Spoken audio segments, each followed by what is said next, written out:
بسم اللہ الرحمن الرحیم۔ منو یزداں، علامہ غلام احمد پرویز صاحب کی مایہ ناز تصنیف۔ باب 14، قہار۔ مفہوم: ہمارے ہاں چونکہ قہر بھی غصہ اور عذاب کے معنوں میں استعمال ہوتا ہے، اس لیے اس عنوان کو غضب و عذاب کے تسلسل میں لانا مناسب سمجھا گیا۔ قہر سے مفہوم غصہ اور عذاب نہیں بلکہ غلبہ اور تسلط ہے۔ جب فرعون کے ارکان سلطنت نے شکایت کی کہ موسیٰ علیہ السلام اور ان کی قوم کو اس طرح آزاد چھوڑ دینے سے وہ انقلاب برپا کر دیں گے، تو فرعون نے کہا گھبراؤ نہیں، میں ان کا بندوبست کیے لیتا ہوں۔ سَنُقَتِّلُ أَبْنَاءَهُمْ وَنَسْتَحْيِي نِسَاءَهُمْ وَإِنَّا فَوْقَهُمْ قَاهِرُونَ۔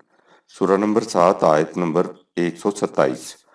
ہم ان کے ابنائے قوم کو ذلیل کر دیں گے اور جو لوگ جوہر مردانگی سے عاری ہوں گے انہیں معزز و محترم بنا دیں گے۔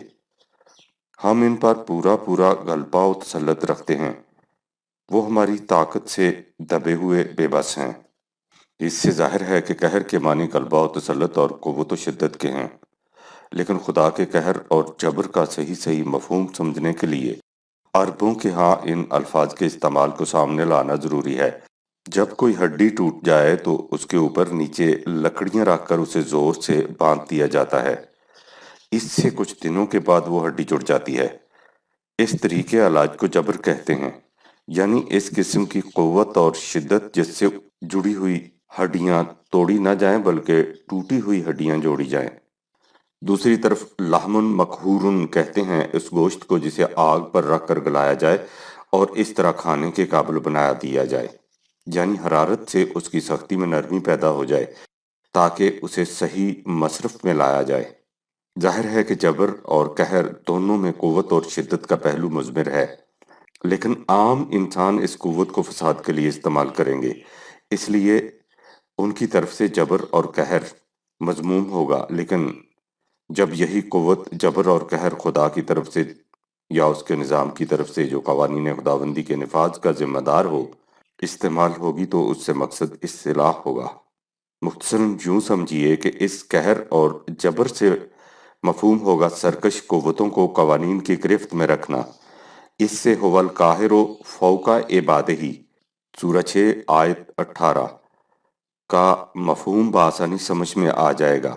پوری آیت یوں ہے: وَإِن يَمْسَسْكَ اللَّهُ بِضُرٍّ فَلَا كَاشِفَ لَهُ إِلَّا هُوَ وَإِن يَمْسَسْكَ بِخَيْرٍ فَهُوَ عَلَى كُلِّ شَيْءٍ قَدِيرٌ وَهُوَ الْقَاهِرُ فَوْقَ عِبَادِهِ وَهُوَ الْحَكِيمُ الْخَبِيرُ۔ سورہ 6 آیات نمبر 17-18۔ یاد رکھو، انسان کو جو نقصان قوانین خداوندی کی خلاف ورزی سے پہنچتا ہے اس کے ازالہ کی اس کے سوا کوئی صورت نہیں کہ انسان اسی کے قوانین کی طرف رجوع کرے۔ یہی صورت نفع پہنچنے کی ہے، اس لیے کہ نفع اور نقصان کے پیمانے سب اس کے قوانین کی روح سے متعین ہوتے ہیں جن پر اسے پورا پورا کنٹرول ہے۔ اس کے قوانین کی روح سے کوئی شخص باہر نہیں جا سکتا، وہ ہر ایک کو محیط ہیں، لیکن اس کا یہ غلبہ استبداد اور دھاندلی کا نہیں۔ وہ ہر بات سے باخبر ہے اور اس کا ہر فیصلہ حکمت پر مبنی ہوتا ہے۔ بات بالکل واضح ہے، کائنات کا سلسلہ اندھی قوتوں کے تابع نہیں چل رہا، یہاں ہر عمل کا نتیجہ خدا کے قوانین کے مطابق مرتب ہوتا ہے۔ اگر کسی پر مصیبت آتی ہے تو وہ بھی خدا کے قانون مکافات کے مطابق اس کے اعمال کے نتیجہ میں آتی ہے، اور اگر زندگی کی خوشگواریاں ملتی ہیں تو ان کا انداز بھی یہی ہے۔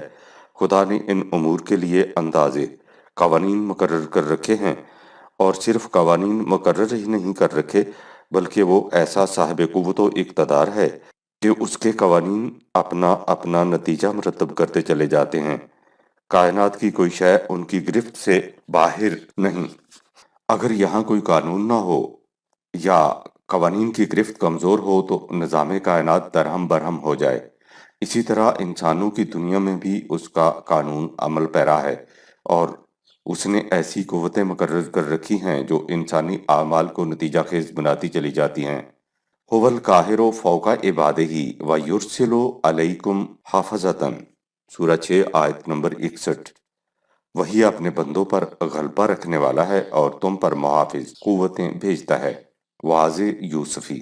لہذا قاہر و قہار کے معنی ہیں صاحب غلبہ و تسلط، پورے پورے اختیارات کا مالک، سب پر بالادست، جس کے قانون کی گرفت سے کوئی باہر نہ ہو اور اس کے سوا کسی اور کا قانون نہ چلے۔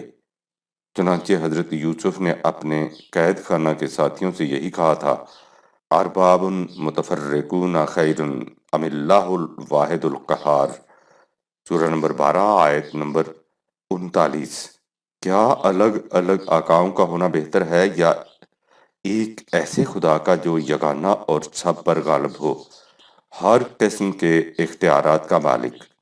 اس لیے کہ جب ہر قسم کا غلبہ و اختیار اسی ذات کے لیے ہے تو پھر مختلف اور الگ الگ خدا کیسے؟ سورہ رعد میں ہے کہ اے رسول، ان لوگوں سے پوچھو کہ آسمانوں اور زمین کا پروردگار کون ہے؟ تو کہتے ہیں اللہ ہے، اس کے سوا کوئی الہ نہیں۔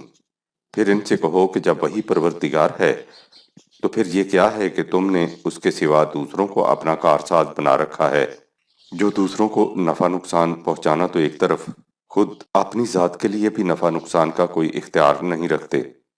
ان سے کہو کہ جب صورت حالات یہ ہے تو پھر خود ہی سوچو، کیا اندھا اور دیکھنے والا دونوں برابر ہو سکتے ہیں؟ کیا ایسا ہو سکتا ہے کہ اندھیرا اور اجالا برابر ہو جائے؟ یا کیا پھر یہ بات ہے کہ ان لوگوں کے ٹھہرائے ہوئے شریکوں نے بھی اسی طرح کی مخلوقات پیدا کی ہے جس طرح اللہ نے پیدا کی ہے، اور اس لیے یہ امر ان کے لیے مشتبہ ہو گیا ہے کہ صرف اللہ ہی نہیں بلکہ دوسرے بھی خدا بن سکتے ہیں؟ ان تصریحات کے بعد ہے: قل اللہ خالق کل شیء وہو الواحد القہار، سورہ نمبر 13 آیت نمبر 16۔ کہیے کہ اللہ ہی ہے جو ہر شے کا پیدا کرنے والا ہے، وہ اپنی تمام باتوں میں یگانہ ہے، سب پر غالب۔ سورہ زمر میں ہے کہ اللہ تعالیٰ کو اپنی امداد کے لیے اولاد کی ضرورت نہیں، اس لیے کہ وہ واحد القہار یگانہ ہے اور ہر معاملہ پر غلبہ و تسلط رکھتا ہے۔ اسے کسی ساتھی اور حمایتی کی ضرورت نہیں۔ اس سے اگلی آیت میں ہے کہ اس نے زمین و آسمان کی پیدائش کے بعد نظام عالم کو ایک ٹھیک پیمانہ پر جاری کر دیا۔ لیل و نہار کی گردشیں، چاند اور سورج کی تقدیریں، سب اسی کے اختیار و قدرت سے ظہور پذیر ہوتی ہیں کہ وہ خدائے عزیز الغفار، غلبہ و قدرت والا، حفاظت پہم پہنچانے والا ہے۔ اسی ترتیب سے سورہ صاد میں بھی فرمایا کہ وہ واحد القہار اور عزیز الغفار ہے۔ کائنات میں انقلابات اس کے قانون کے مطابق آتے ہیں۔ یوم تبدل الارض غیر الارض والسماوات وبرزوا للہ الواحد القہار، سورہ 14 آیت نمبر 48۔ وہ دن کہ جب یہ زمین بدل کر ایک اور ہی زمین ہو جائے گی اور آسمان بھی بدل جائیں گے اور سب لوگ خدائے یگانہ و غالب کے حضور حاضر ہوں گے۔ سورہ المومن میں ہے: یوم ہم بارزون لا یخفی علی اللہ منہم شیء لمن الملک اليوم للہ الواحد القہار، سورہ 40 آیت نمبر 16۔